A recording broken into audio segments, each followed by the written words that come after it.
Hi అండి, welcome to my channel. నేను మీ లక్ష్మి. ఈరోజు మనం చేయబోయే దోశలు రవ్వ దోశలండి.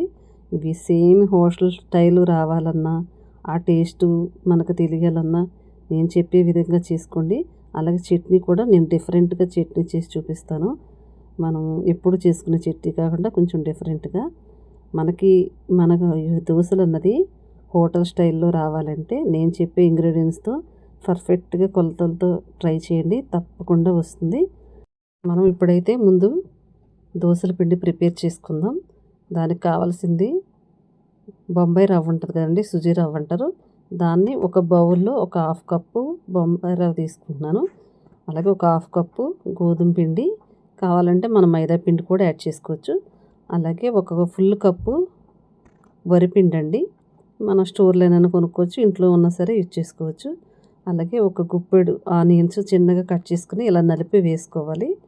ఇలా వేసుకున్న తర్వాత మనం కాస్త కరివేపాకు సన్నగా తురిమేసుకుని వేసుకోవాలి. దీని బదులు మనం కాస్త కొత్తిమీర కూడా వేసుకోవచ్చు, నేనైతే వేయట్లే.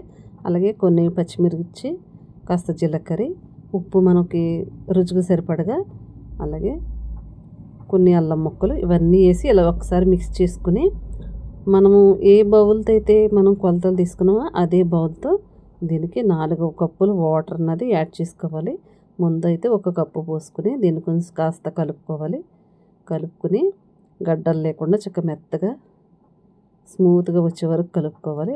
నీళ్ళు అన్నది ఒకేసారి పోయకూడదండి, కొంచెం కొంచెంగా పోసుకుంటూ ఈ పిండిని అన్నది కలుపుకోవాలి. ముద్దల్లాగా లేకుండా కలిపేసుకుని నేనైతే ఆల్రెడీ 2 కప్పులు అయితే పోసాను. ఇంకా 2 కప్పులు పోస్తే మనకు కరెక్ట్గా పర్ఫెక్ట్గా వస్తుంది.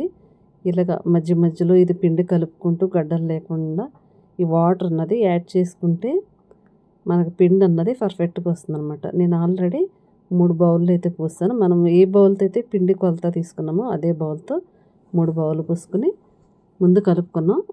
పిండికి మొత్తం కలిపాక మళ్ళీ 1 బౌల్ యాడ్ చేశాను. మొత్తం 4 బౌళ్ళు వాటర్ అయితే పర్ఫెక్ట్గా సరిపోతుంది. ఈ పిండిని చక్కగా ఇలా గడ్డలు లేకుండా కలిపేసుకుని దీన్ని ఒక్క 10 నిమిషాలు కన్నా మనం పక్కన పెట్టుకోవాలి. ఇలా పక్కన పెట్టుకోవడం వల్ల ఏంటంటే మన రవ్వ ఉంది కదా, ఆ రవ్వ కాస్త మెత్తబడి దోశలు వేసేటప్పుడు స్మూత్గా వస్తాయి అన్నమాట. మనము ఆ దోశ పిండి నానేలోపు మనం చట్నీతో ప్రిపేర్ చేద్దాం. చట్నీ చాలా టేస్ట్గా సింపుల్గా చేసేసుకోవచ్చండి. దీనికి కాస్త డిఫరెంట్గా ఉండాలని నేను ఇలా ట్రై చేస్తున్నా. మీరు ఒకసారి ట్రై చేసి చూడండి, మీరు మళ్ళీ మళ్ళీ చేసి తింటారు, అంత బాగుంటుంది. ఈ చట్నీకి కావాల్సింది మనం కట్ చేసి పెట్టుకున్న బీరకాయ తొక్కలండి ఇవి.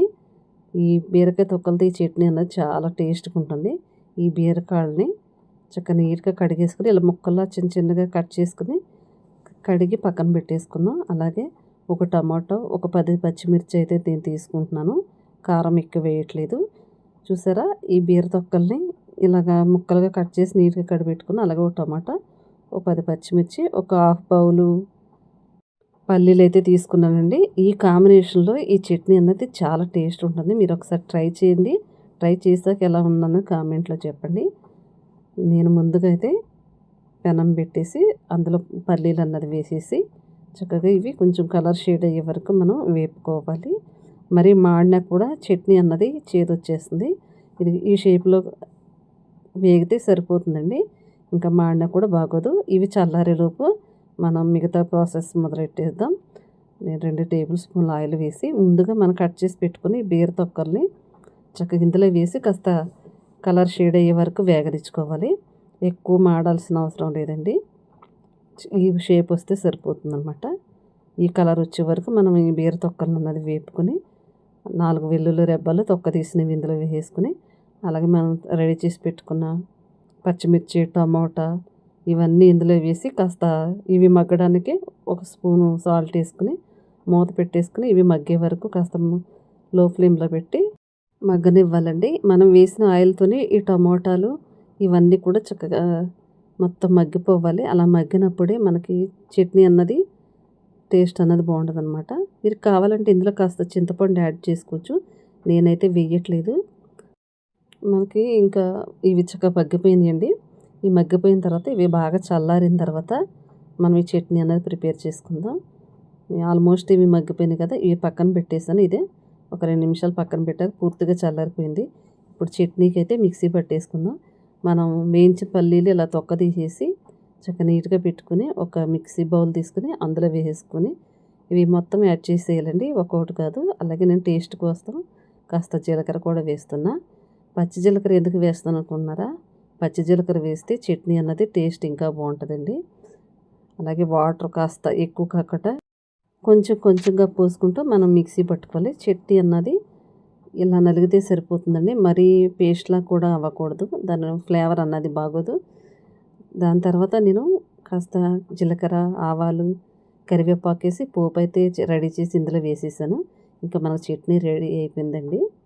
చట్నీ అయితే చాలా టేస్ట్ ఉంటుందండి. మీరు ఒకసారి ట్రై చేయండి, ఎలా ఉందన్నది కామెంట్ రూపంలో చెప్పండి. పిండి చూసారా, మన చట్నీ అయ్యేటప్పటికి చక్కగా నానిపోయింది, వాటర్ కూడా చక్కగా పైకి తెలింది. దీన్ని ఇప్పుడు మళ్ళీ ఒకసారి ఇలా మిక్స్ చేసుకుంటే ఆ రవ్వ అన్నది పైకి వస్తుందన్నమాట. ఇంకా మనం దోశలు వేసేద్దాం.